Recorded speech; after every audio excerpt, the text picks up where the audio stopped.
বন্ধু বান্ধৱীসকল আপোনালোক সকলোলৈকে মোৰ ফালৰ পৰা মৰম শুভেচ্ছা ধন্যবাদ সকলো যাচিলোঁ। আপোনালোকৰ সকলোৱে ভাল ন? মোৰ ভালেই আৰু এইনা ৰ'দত মানে ধান আনি আনি গোটেই এখন কোলা পৰি গ'লোগৈ আৰু এইখন চব কোলা শেষ হৈ গ'ল আৰু দাইখিনিও আজি চুচি ল'লোঁ।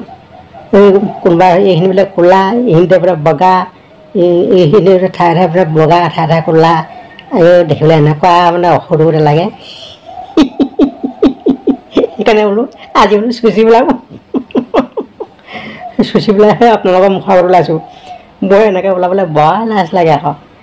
হ'লেও মানে আজি আৰু মানে সাহসটো কৰি আৰু বোলো এনেকৈ বোলো ওলাই চাওঁ সেই বুলি আহিলোঁ আৰু। আজি আপোনালোকৰ এটা বেলেগ এটা ভিডিঅ' লৈ আহিছোঁ দেই। এই ভিডিঅ'টো মানে আনিলোঁ একো নাই, আপোনালোকে সকলোৱে জানেই যে এই যিজনে মানে সেই বিধানসভাৰ পৰা যে বাৰে বাৰে যে বহিষ্কাৰ কৰি থাকে, সেই নেতাজনৰ কথা ক'বলৈ ওলাইছোঁ। সেই সকলোৱে চিনি পায় ন? সেইজনে হ'ল মানে আমাৰ এই ৰাইজৰ দলৰ কি কয় মানে নেতা অখিল গগৈ। এই আমাৰ এটা চিচুঙা নতুনকৈ এটা সমষ্টি হোৱা নাই জানো? এই সমষ্টি মানে নতুন সমষ্টি আৰু তেওঁ আহিছিলে। আহিলে তেওঁ মানে যিকেইটা কথা ক'লে, যিকেইটা ভাষণ মাৰিলে, আগৰবাৰ তেওঁৰ কথা মই জানোৱেই বাৰু, শুনিয়ে আছোঁ। বৰ ভাল পাওঁ, খুব ভাল পাওঁ। একদম সঁচা কথা মানুহ যে। যি মানুহে সঁচা কথা কয় তেওঁলোকৰ দুখ ঢেৰ আকৌ। মুঠতে আপোনাৰ ক'বলৈ ভাষা নাই আৰু, দুখৰ উপৰি দুখ। সেইকাৰণে সঁচা থাকিবলৈও ভয় আজিকালি। হ'লেও মানে বেলেগ বেলেগ দলৰ মানে নেতাবিলাকো আহে, অকল সেই আঁচনি মানে প্ৰতিশ্ৰুতি দিয়া। আপোনালোকে আমাৰ দলত সোমাওক, আমুক আঁচনি দিম, তামুক দিম, অকল এইখিনিয়ে কয়। কিন্তু তেওঁ যিটা কথা কৈছে নহয়, একদম কৃষকৰ মানে মাজত সোমাই মেলি তেওঁ মানে কথা ক'ব পাৰে। আৰু ভাবিছোঁ সেইজনে যদি কেনেবাকৈ যদি মানে শাসন ক্ষমতালৈ আহে, মই কৈছোঁ নহয় একদম অসম বদলি কৰি দিব। কথাই নাই আৰু তাৰমানে আমাৰ জ্ঞান দি দিব পাৰিম। বিশ্বাস আছে, বিশ্বাস। কিন্তু বেলেগ দলৰ কিন্তু বিশ্বাস নাই। মানে অকল মানে প্ৰলোভন আৰু প্ৰলোভন। এই তিতা কেঁহা সকলো পাই আহিছোঁ আৰু দেই। তাৰমানে ঘেকেটি খোৱা হ'ল আৰু কাৰ কি কথা শুনিম আৰু। নিৰ্বাচনৰ সময়ত মানে মিঠা কথাকেইটা ক'বহি, ঘৰৰ ভিতৰত আহি সোমাবহি ভোট বিচাৰি। তাৰপিছত নাই নহয় ফুটুকাৰ ফেন। এতিয়া মানে সেই বাটত এনেকৈ লপালেও নামাতে, ঘূৰিও নাচায়।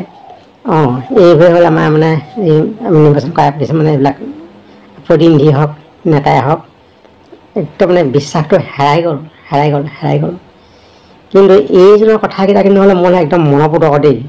মই পিছত কোনো দলত নাই, হ'লেও মানে তেওঁ যিকেইটা কথা কৈছে আৰু সঁচাকৈ তেওঁ কাম কৰি দেখাব, কথাই নাই। গতিকে তেখেতক এবাৰ মানে ক্ষমতা দি চালে তেনেকুৱানো কয় কি কথা মানে, সকলোকেচোন জিকাই চালোৱেই। গতিকে তেখেতনো কি ক'লেহি এবাৰ শুনকচোন ভিডিঅ'টোৰ দ্বাৰাই। কৃষ্ণ। প্ৰথমতে বিজেপি চৰকাৰ অহাৰ পাছত আমাৰ অসমৰ মানুহৰ ভাল হৈছে বুলি ভবা মানুহখিনিয়ে প্ৰথমতে হাত তুলিব, আৰু তাৰ পাছত মই সুধিম বেয়া হৈছে বুলি কোৱাৰ পিছত আপোনালোকে বেয়া হৈছে বুলি ভবাখিনিয়ে হাত তুলিব।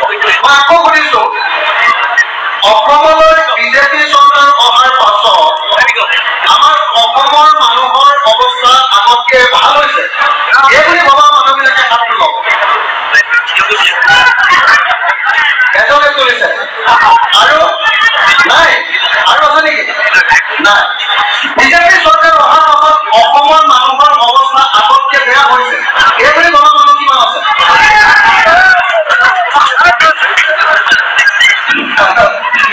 মই এই দৃশ্যটো অসমৰ মুখ্যমন্ত্ৰী হিমন্ত বিশ্ব শৰ্মা ডাঙৰীয়াক আকৌ দেখুৱাব খুজিছো যে হিমন্ত বিশ্ব শৰ্মা অহাৰ পাছত অসমৰ ৰাইজৰ অৱস্থা আগতকৈ বেয়া হৈছে বুলি ভবা মানুহৰ সংখ্যাটো এতিয়া সকলো ৰাইজে হাত তুলিব।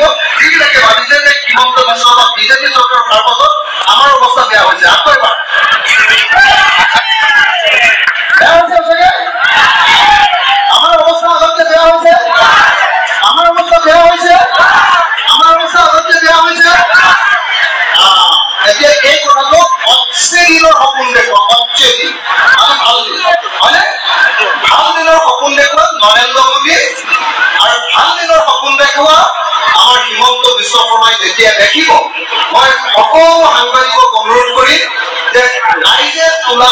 থকা প্ৰত্যেকগৰাকী মহিলাক আপোনালোকে প্ৰত্যেকজন পুৰুষক আপোনালোকে এবাৰ হিমন্ত বিশ্ব শৰ্মাৰ আগত দেখুৱাই দিব। আজি সকলোৱে কৈছে যে বিজেপি চৰকাৰ অহাৰ পাছত আমাৰ অৱস্থা আগতকৈ বেয়া হৈছে। চৰকাৰ গঠন কৰিব পাৰে 5 বছৰৰ ভিতৰত, জাতি যিয়ে নহওক লাগিলে, ধৰ্ম যিয়ে নহওক লাগিলে, যাৰে কথা নহওক লাগিলে, অসমৰ প্ৰত্যেকখন পথাৰত পানী যোগানৰ ব্যৱস্থা কৰা হ'ব আৰু প্ৰত্যেকজন অসমীয়া মানুহে নিজৰ পথাৰত খেতি কৰিব লাগিব। খেতি কৰাৰ কাৰণে ব্যৱস্থা কৰি দিম, কিন্তু খেতি নকৰিলে খেতি কৰা মানুহবিলাকে খাজনা নিদিলেও হ'ব, কিন্তু খেতি নকৰা মানুহৰ ওপৰত দুগুণ খাজনা লগাই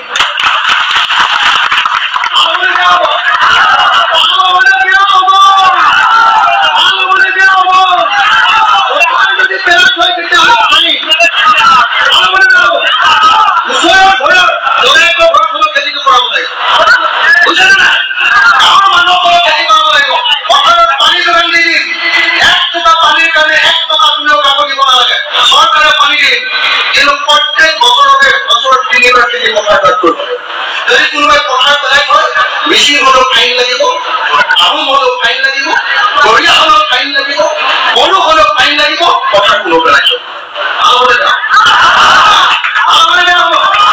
মই আপোনালোকক এটাই কথা কৈছো, সঁচাকে কৈছো, আপোনালোকে এবাৰ মাত্ৰ চাওক, ৰাইজৰ দলক এবাৰ মাত্ৰ ভোট দি চাওক।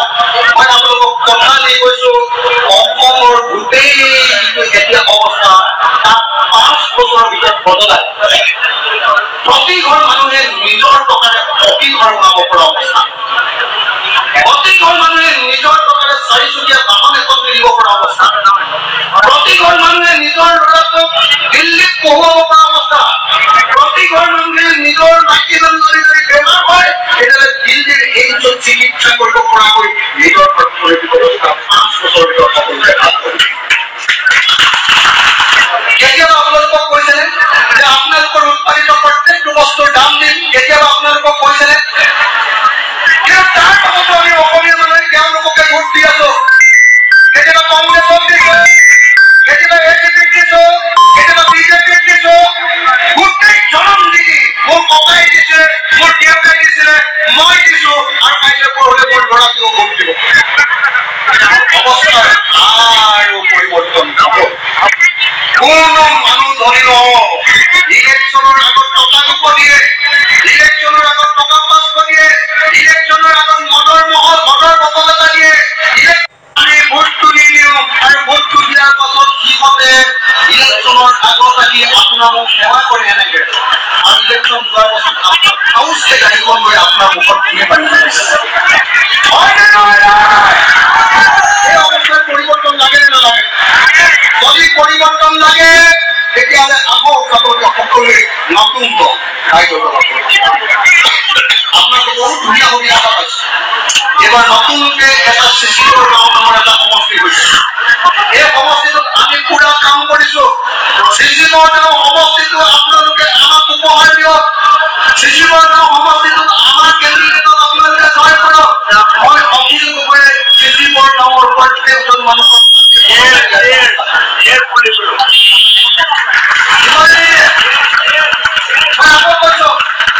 আপোনালোকে চিচিবৰ গাঁৱৰ মানুহকে এইবাৰ ৰাইজৰ দলৰ আমাৰ কেণ্ডিডেটজনক ভোট দিয়ক। মই অখিল গগৈৰ প্ৰতিশ্ৰুতি দি কৈছো যে ৰাইজৰ দলৰ MLA যদি ইয়াত জিকে তেতিয়াহ'লে 2 বছৰৰ ভিতৰত চিচিবৰ গাঁৱৰ প্ৰত্যেকজন মানুহক প্ৰত্যেকটো পৰিয়ালক